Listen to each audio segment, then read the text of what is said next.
Dostlar salam. Köpten beri göç aralap hazır geldik. Bugün Bakyan'dayım. İki göçülörüne жақсы bir естелік video тартып koyalım.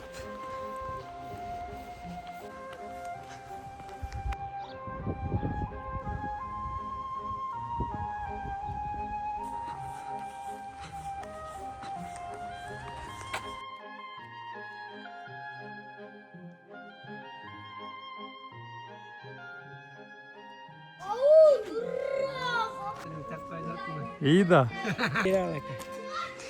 Selamünaleyküm kızım. Assalamualaikum baba. Assalamualaikum. Hürmetli camat. Hayırlı sonuna Joshua. Şeralak ya.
O koçulur gün geçiyor boyunca.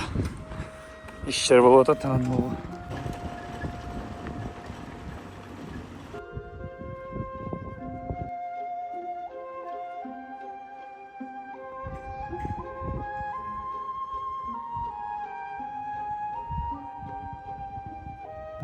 Qanday o'tgan?